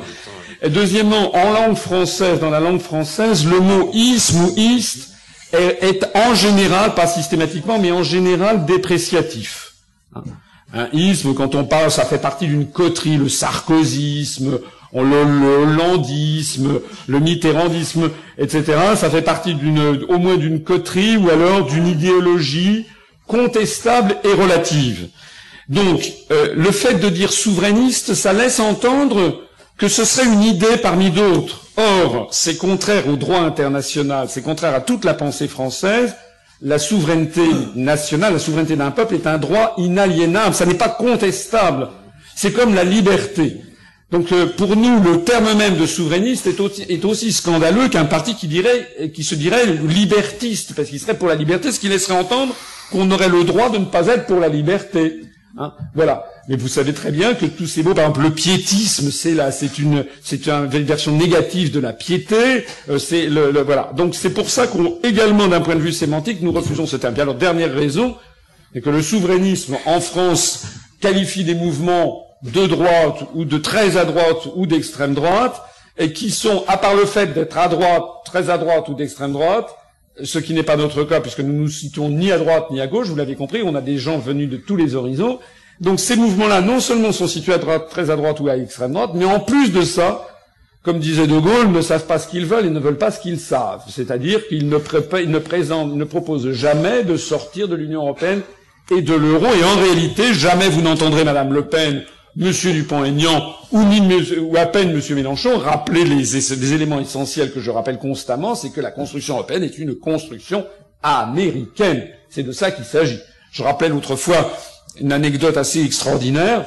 J'ai un fils qui a 14 ans. L'année dernière, je vais à une réunion de parents d'élèves et à son collège, et les parents d'élèves disent, le professeur principal explique aux parents: l'année prochaine, si vous voulez, vos enfants pourront être dans une classe européenne. Alors je lève la main, je dis: c'est quoi une classe européenne? Ben c'est une classe où tous les enseignements sont en américain. Oh. Et voilà. Hein, donc mais voilà. C'est extraordinaire. Ils étaient mal tombés sur toi, là. Oui. Non mais j'ai trouvé ça. Non mais j'ai trouvé, ils m'ont dit oui, c'est une classe où tout est. Ils ont pas dit en américain. Tous les enseignements sont en anglais. C'est pas une classe européenne, ça n'a rien à voir. Hein. Voilà. Donc c'est pour ça que c'est important de revenir au terme. Nous ne sommes pas souverainistes, nous sommes un mouvement de libération nationale. Et un dernier point, également très important, nous ne sommes pas des nationalistes. Ça c'est très important. Nationaliste, c'est comme souverainiste, c'est quelque chose de péjoratif. Je vous renvoie à cette formidable parole, là aussi, excusez-moi, je le cite comme les saints évangiles, c'est pas de Gaulle, qui disait: nous ne sommes pas des nationalistes, nous sommes des nationaux. Les nationaux sont ceux qui aiment leur pays, les nationalistes sont ceux qui détestent le pays des autres. Voilà. Donc le nationalisme est une exacerbation du sentiment national qui est négatif, puisqu'il peut mener justement la volonté, en fait, impérialiste. Derrière le mot nationaliste, il y a le mot impérialiste.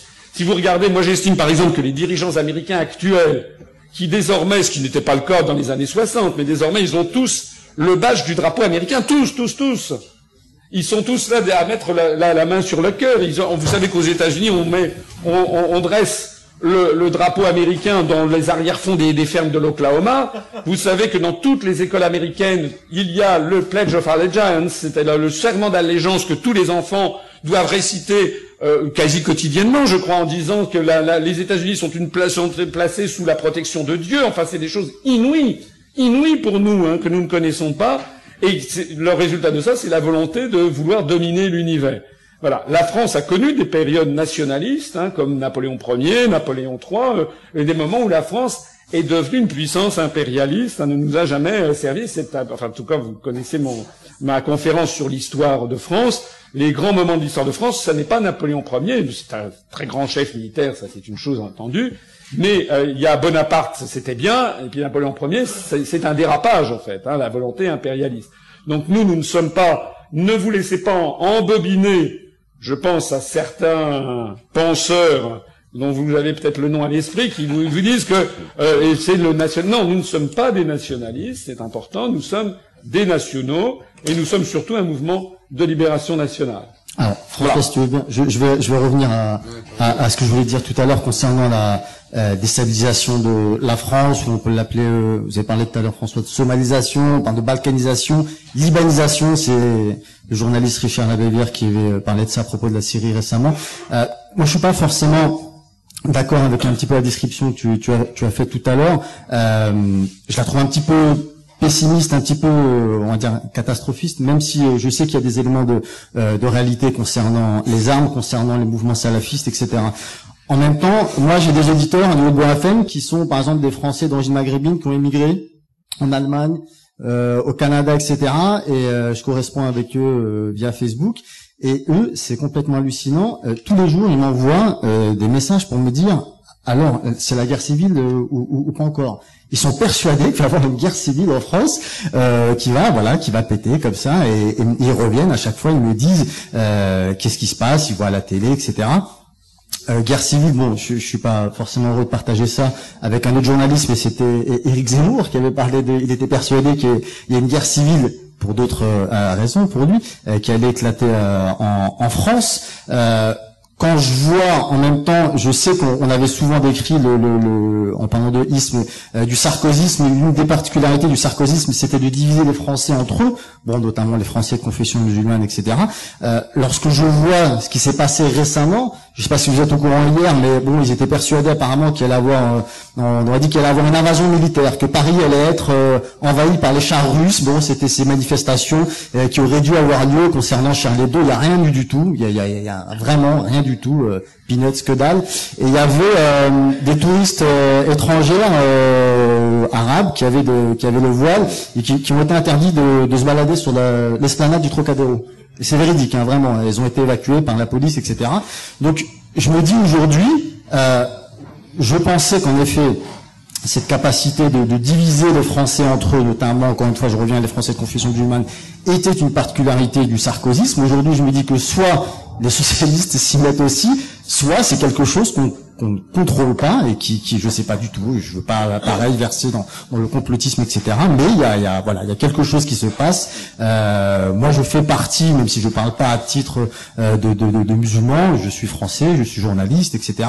Mais hier, j'en parlais avec des militants de l'UPR, et parce que je leur disais je faisais des blagues sur ce qui se passait récemment. Ils me disaient qu'ils trouvaient pas ça drôle, mais je leur disais franchement, vu l'état actuel de la situation, il faut avoir de l'humour. Je dis, quand les musulmans évoquent ça, parce que je ne sais pas si les gens se rendent compte, mais c'est complètement hallucinant ce qui est en train de se passer. Quand on interdit, on parle de liberté d'expression, d'accord, mais on interdit des manifestations.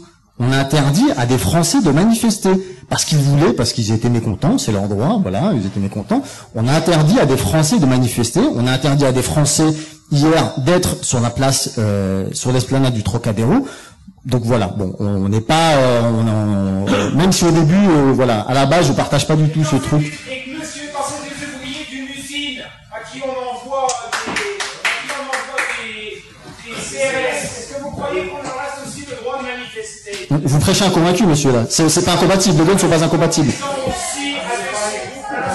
Sauf que c'est pas de géopolitique, c'est pas en rapport avec la géopolitique. Mais vous pouvez rester, monsieur, au lieu de... Parce que là, il parle, il s'en va après, là. C'est pas grave. Sur les Champs-Élysées, là, les CRS sont là pour les laissent manifester, et les encadrent, les laissent manifester, les laissent tourner dans la rue, bien pour les Français, que voilà, il y a une invasion musulmane salafiste. On peut le voir comme ça. On peut le voir comme ça aussi, oui. J'aimerais dire quelque chose.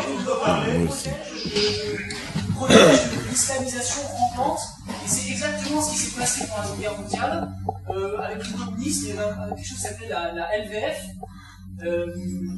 la Ligue des volontaires français contre le bolchevisme, contre le communisme. Et justement, il fallait faire l'Europe pour défendre la civilisation européenne, contre les méchants communistes qui nous envahir et tout ce qu'on tue. Voilà. On peut parler de cheval de Troie de Sarkozy introduit à Paris, qui a permis un fonds monétaire qatari d'acheter les blocs de Paris. Et bien sûr, c'est géré par l'ambassade parce que c'est l'argent de Hamad et de certains Mossad qui sont en Suisse. Comme vous. Pour des raisons fiscales. C'est la même ambassade qui gère les imams de mosquées. Tout à fait. D'ailleurs, il y a juste une petite précision, parce que c'est vrai que pour ce qui est de l'islamisation, il faut quand même montrer la volonté des autorités, surtout sous Sarkozy, de soutenir cet islam salafiste. Et ceux qui ont ouvert quand même les portes des Qataris et on va dire des wahhabites saoudiens, c'est le gouvernement Sarkozy qui leur a fait des facilités, qui a même essayé de créer, on l'a bien vu avec l'affaire Drancy, avec Chalgoumi, la formation des imams, un peu de façon autoritaire, puisque clairement on a imposé un imam dans une mosquée, un imam quand même, excusez-moi du peu, qui va quand même déjeuner avec le CRIF. Alors après on va me dire oui, c'est le rapprochement des communautés, mais bon, on voit bien quand même ce qui se cache derrière. Qui est un imam qui est d'accord comme par hasard avec toutes les positions. Ancien soutien de Ben Ali aussi.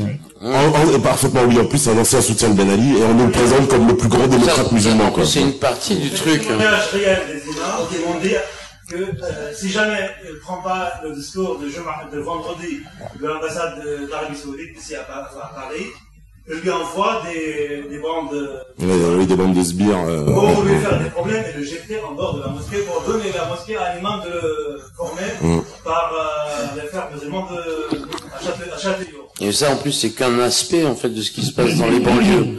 Parce que dans les banlieues, on a carrément l'ambassade américaine qui débarque à travers les associations et qui détourne carrément les gamins. En dehors, donc, de l'islam, on parle là d'associations caritatives, sportives, etc. C'est un fait. Là aussi, il y a une volonté politique de laisser les bagnoles aux vitres fumées noires venir avec les Men in Black. On les a vus, on les connaît. Et c'est sur des associations qui ont pignon sur rue et qui sont tout à fait amis et sponsorisées par le PS ou par l'UMP, ou par les deux. Parce que là, le PS, c'est vrai, il n'est pas très dérangé que les ambassadeurs américains ils viennent en banlieue. Il n'y a personne... Alors, j'aimerais dire quelque chose à ce sujet. Aussi, oui, il y a même certains rapports même qui vont là-bas pour dire. On paye un voyage de 3 semaines à l'anglais à la ferme, tu vois, à la CIA, moi j'y vais. Alors, attendez, on va prendre quelques questions, oui. Vous allez plus loin, à Paris même, chaque week-end, on prend des voyageurs de banlieue pour les ramener en Turquie, pour qu'ils fassent des manifestations, soi-disant en Syrie, avec un décor syrien. Et après, on prêche dans cette foule française, finalement, pour les pousser à s'armer, à faire la révolution en Syrie. Et il y en a des gens qui ont été tués en Syrie, français, parmi ces gens-là qui étaient partis en Turquie à partir de ces gens d'action. Très bien, monsieur. Une simple remarque, détrompons-nous.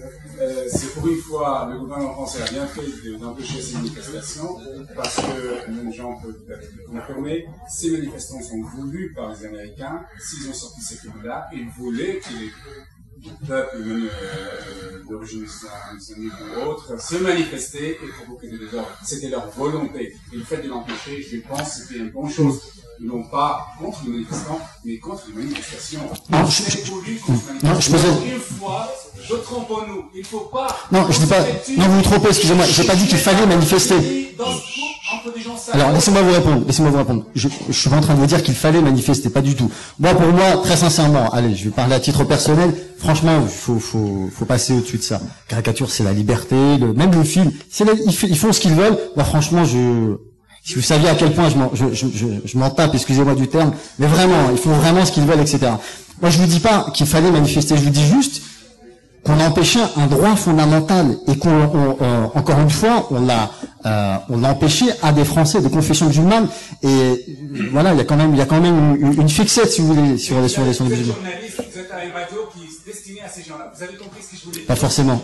Oui, non, je suis d'accord. Peut-être je me trompe cette fois, peut-être je me trompe pas, mais restons vigilants. D'accord, mais... Les Américains tuent leurs ennemis par leurs ennemis.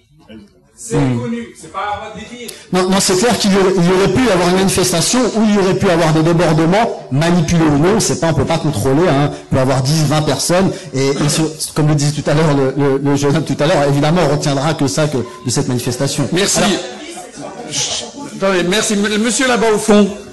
Juste une question à propos de certaines expressions. Charlie Hebdo avait déjà fait ses caricatures il y a quelques temps. On a vu les résultats que ça avait, avec la question sur leur retour et tout ça. Il y a moins d'une semaine, il y a ce film entre guillemets américain qui a eu les conséquences connues dans la chaîne américaine. Et comme par hasard, moins d'une semaine après, vous avez Charlie Hebdo qui recommence avec des caricatures qui devaient avoir les conséquences probablement que les journalistes attendaient. Est-ce que c'est vraiment un hasard qu'ils représentent leur caricature au nom de la liberté d'expression, ou est-ce qu'il n'y a pas une volonté politique derrière de ces choses? Moi, je vous invite, concernant Charlie Hebdo, j'ai fait une émission vendredi, on a parlé de ça. Il y a des informations qui sont disponibles sur Internet que tout le monde peut aller voir. Charlie Hebdo, leur capitale, c'est 240 €. Leur déficit, c'est plus de 900 000 €. J'invente rien, tout est sur Internet. Qui paye alors alors ça, on peut se poser la question. Non, mais on peut se poser la question. Non, mais moi, très sincèrement, ils ont le droit de le faire, mais on peut aussi se poser des questions sur. Moi, je connais très bien ce milieu libertaire, ce milieu anarchiste, etc. Quand je vois Charb et Luz avec le point levé, le point levé, ça veut dire résistance. Donc quand résistance, faut en déduire, oui, faut en déduire contre qui il est en train de résister. Concernant, vous parlez de cette attaque. Alors, ils ont parlé de cette attaque pour des libertaires, des anarchistes. Ils ont reçu la visite du ministre de l'Intérieur, Claude Guéant. Ça fait doucement marrer quand même, si vous voulez. Et concernant cette attaque, tout le monde est persuadé, on n'a aucun élément, tout le monde est persuadé que c'était une attaque islamiste. C'était une attaque de musulmans. Aujourd'hui, on n'a rien du tout concernant ces preuves. Je dis pas que c'est pas le cas, je dis juste qu'on n'a aucune preuve. Et il y a des caricaturistes que je connais qui ont réagi, excusez-moi, je termine, qui ont réagi en disant, ils avaient fait un dessin avec un cocktail Molotov, il y avait écrit « Ceci est un cocktail Molotov islamiste ». Voilà, c'est-à-dire, faut en déduire, c'était forcément, il y avait un lien de cause et effet. Et dernière information qui est disponible également sur Internet, ce qu'il faut savoir, c'est que Charlie Hebdo, l'attentat, je mets ça entre guillemets, avait eu lieu en novembre. Le 17 octobre, c'est-à-dire 15 jours auparavant, ils avaient eu un conseil d'administration où ils avaient décidé le changement des locaux. Voilà, on peut se poser des questions, tout simplement. Bon, on va pas épiloguer sur cette affaire Charlie Hebdo, mais qui est importante. On va revenir un petit peu géopolitique. On n'a pas beaucoup parlé de la francophonie. Francophonie, comment vous voyez ça, Patrick? Moi, j'aimerais bien parler justement de la francophonie, avec un problème majeur, c'est pour moi la relation de la France avec ses anciennes colonies, c'est-à-dire que on a quand même une tendance dans toute la politique française depuis les années 60 à infantiliser les Africains et à pas les considérer comme des partenaires, mais plutôt de façon un petit peu quand même paternaliste. Le franc CFA, c'est un bon exemple. Le franc CFA est le meilleur exemple. C'est-à-dire que si on s'intéresse et qu'on commence à aller comprendre comment fonctionne le franc CFA, on va vite s'apercevoir que c'est un petit cousin de l'euro, et avec juste quelques spécificités supplémentaires, à savoir que il y a par exemple des administrateurs français qui siègent au conseil d'administration des banques centrales africaines et qui détiennent un droit de veto, alors que les pays africains ne l'ont pas. Il existe aussi, comme vous le savez, le taux de change du franc CFA, c'est un taux de change fixe. Qui est déterminé par Paris, puisque c'est Paris aussi qui a le pouvoir de... Non, qui est déterminé par la BCE de Francfort. Oui, aujourd'hui. Oui, puisqu'il y a un taux de change fixe par rapport à l'euro maintenant. Oui, bien sûr, par rapport à l'euro maintenant, mais bon, c'est un héritage, on va dire, un ancien héritage de la Banque de France. Oui, mais c'est très important. Dans la mesure où l'euro a énormément grimpé, c'est évidemment le franc CFA, du coup, est devenu de plus en plus... pour les Africains, c'est quasiment impossible, quoi. D'autant plus que il y a un autre scandale que cache le franc CFA, c'est quelque chose qui est très peu connu, c'est les comptes d'opération. C'est-à-dire qu'à chaque fois qu'en fait une opération de change est effectuée entre un État africain et la France ayant l'exclusivité de toute façon de cette opération de change, elle conserve environ 50% de la réserve. C'est-à-dire en gros, quand il y a un État africain qui va être payé pour on va dire des matières premières, par exemple 1 milliard, la France va conserver 50% de la somme au titre d'une réserve. On va dire un peu, vous n'êtes pas capable de gérer, donc je suis obligé quand même de garder la moitié, on sait jamais. Alors, en gros, cet argent, il est placé sur un compte, donc ces fameux comptes d'opération, il travaille avec des intérêts. Ces intérêts, alors selon les économistes, pour le moment, ce sont plutôt des professeurs africains qui sont intéressés à ces problématiques. Ils en ont à peu près, c'est très très très difficile parce que c'est très très opaque, mais ils ont calculé que ça pourrait tourner autour d'une dizaine de milliards d'euros. Donc faut se rendre compte quoi des sommes là, parce que c'est faut voir qu'il en faut. Ah bah c'est les ce sont les intérêts ouais, effectivement, puisque ces comptes-là rapportent. C'est pas moi qui le dis, c'est le président Chirac. Il y a même une déclaration, vous pouvez la trouver facilement sur Internet. Alors il rentre pas autant dans le détail que là je suis rentré, mais il dit clairement que voilà l'Afrique paye une partie du déficit extérieur de la France. Clairement, faut le dire. Donc c'est une vue de l'esprit. Tous les gens qui pensent à chaque fois quand on me dit oui mais attendez, ces pays-là on les aide, on leur donne beaucoup. Non, on ne donne rien. C'est pas du tout de la charité, puisque la plupart du temps on va même se servir dans ces comptes d'opération et justement dans ces intérêts qui ont été générés pour faire de l'aide au développement. Donc c'est du cynisme, c'est pas du tout de l'aide quoi. Et je crois que comme l'a dit Slobodan, il faut rétablir les mots et c'est très injuste en tout cas l'état de la relation entre la France et l'Afrique. Il y a une question de Sylvain. C'est surtout une question internet en fait. Je me demande, avez-vous déjà entendu parler du projet Desertec qui est soutenu par l'Allemagne et qui prévoit d'installer des centrales solaires dans le Maghreb et le Maclèche pour ramener de l'électricité en Allemagne, en Israël et jusqu'en Scandinavie? On va leur voler le soleil. Alors, j'en ai entendu effectivement parler, mais j'ai pas vraiment beaucoup d'informations dessus, mais j'en ai entendu parler personnellement. Alors, personne autour de la table n'a d'idées particulières sur ce système Desertec? Oui, moi j'aurais bien voulu parler en effet de l'Afrique et différentes choses. Répondre pour commencer à notre ami ici sur le concept de nation, c'est un petit peu en arrière, mais je crois qu'il y a quelque chose d'important à dire. C'est qu'en effet, la plus grande trahison du gouvernement de la Ve République au principe de la République, ça a été l'abolition de la conscription. Et je vais dire pourquoi. La nation française est basée sur le système de la conscription, c'est-à-dire des citoyens en armes. Bien.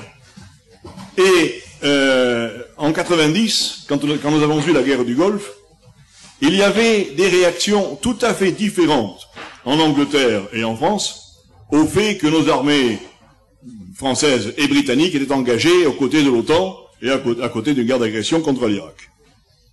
En effet, à cette époque-là, il y avait l'armée de métier en Angleterre. Et donc les Anglais réagissaient tout à fait différemment. C'était un petit peu comme si on allait envoyer l'équipe de football à un match quelque part, etc. Tandis que les Français se posaient des questions. En France, on avait encore la conscription. Et les Français se posaient des questions. Est-ce qu'on va envoyer mon fils se faire casser la gueule pour les intérêts yankees? Voilà. Entre-temps, on a aboli la conscription en France également. Nous avons également une armée de mercenaires aujourd'hui, que l'on envoie en Afghanistan, que l'on envoie en Libye, que l'on envoie là où l'exigent les intérêts américains. Et il en résulte une dépréciation totale, une décadence totale de l'esprit militaire français. Alors Alain voulait dire un mot sur la francophonie, puis on va bientôt s'orienter vers la fin de cette table ronde, puisqu'il est déjà 13h. Et donc vous commencez à avoir faim, mais on va peut-être faire encore un dernier tour. Oui, et donc Alain, un dernier mot, parce que la langue emmène une idéologie. Nous, au Réseau Voltaire, on parle toujours d'idéologie française, parce que on a parlé d'idéologie allemande, qui est une philosophie. Eh bien, pour nous, il y a une idéologie française qui est amenée par la langue. Cette idéologie est aisément descriptible. Donc, elle parle des Lumières, de Montesquieu, de l'esprit des lois, de la légalité, de la nation, de la souveraineté, de la lutte contre la tyrannie, des droits de l'homme, etc. Et on parlait de la signification française du mot nation, qui n'est pas la même que la signification anglaise.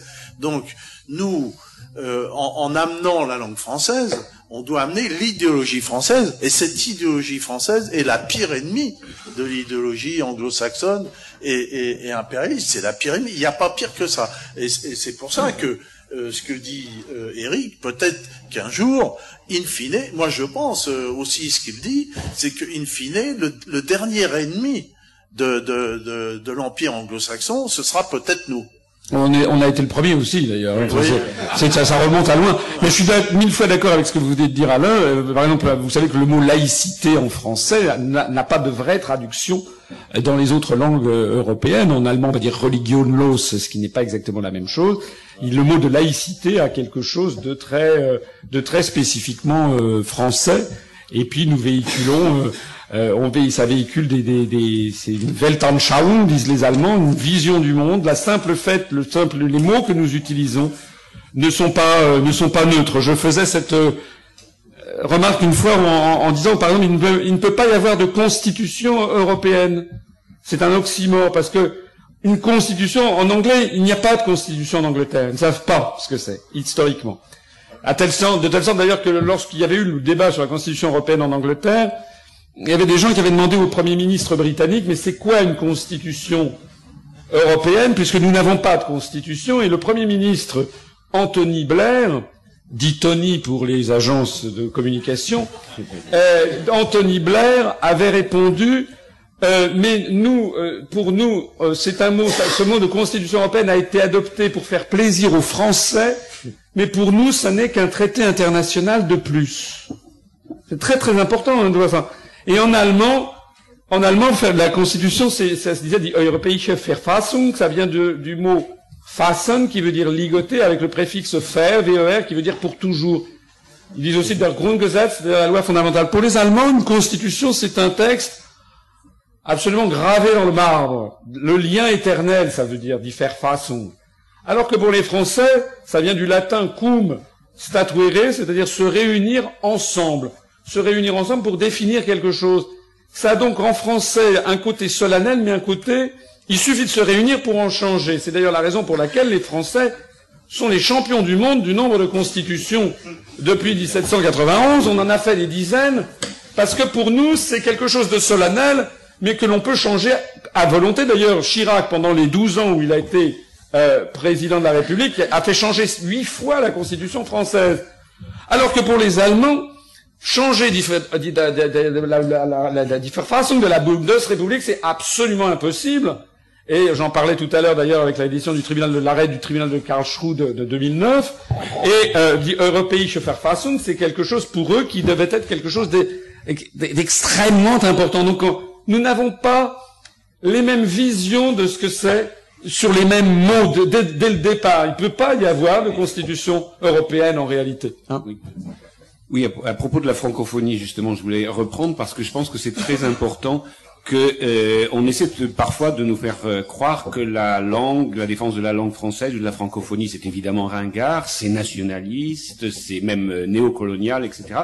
Et on se rend pas du tout compte, en fait, que la défense de la langue française, entre autres, c'est quelque chose qui est essentiel, c'est-à-dire qu'effectivement, aujourd'hui, on a une colonisation qui passe par la colonisation du vocabulaire, la déformation des sens des mots, la pollution de la langue française, et donc la pollution intellectuelle, et donc on nous stérilise avec une espèce de novlangue qui n'est plus du français. Et que donc la défense de la francophonie, c'est quelque chose de très important, dont d'ailleurs nos amis québécois sont sans doute peut-être plus conscients que nous-mêmes, parce qu'ils sont plus sur la ligne de front, hein, il faut bien le dire, et que la défense de la langue française, c'est pas que la défense du français, c'est beaucoup plus important, c'est la défense de la pluralité des cultures, et que la défense du français, c'est pas du tout contradictoire avec la défense de l'espagnol, la défense du chinois, ou la défense de je ne sais quoi, y compris, et je pense qu'il faut le dire, la défense de l'anglais, parce que les linguistes anglais sont atterrés par le fait qu'aujourd'hui, dans le monde, on ne parle plus de l'anglais au sens britannique de la vieille grande langue anglaise, la langue de Shakespeare. Ce qu'on parle aujourd'hui, c'est de ce qu'ils appellent le globish, c'est-à-dire c'est un anglais bas de gamme, comme au moment de la décadence romaine, on commençait à avoir ce qu'on appelle le latin de cuisine, c'est-à-dire un latin qui était dégénéré justement par le fait qu'il s'était généralisé et que c'était devenu un langage basique de quelques centaines de mots, comme l'anglais, le globish. Aujourd'hui, quand vous entendez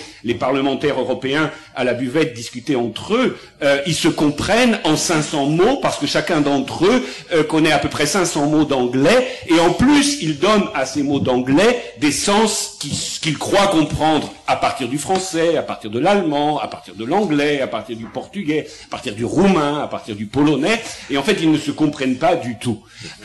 Et donc les linguistes anglais sont très conscients que la défense de la liberté et de la pluralité linguistique, y compris donc du français, est aussi un moyen de défendre le véritable anglais et la véritable culture anglaise, c'est-à-dire le pluralisme des cultures, parce qu'aujourd'hui, la culture anglo-saxonne est en pleine décadence. Elle est en décadence à cause de sa domination. Et ça, c'est toujours la vengeance de l'histoire, c'est que les peuples, entre guillemets peuples, enfin, les élites dominantes qui réussissent à s'imposer entraînent l'appauvrissement de leur propre peuple. Oui.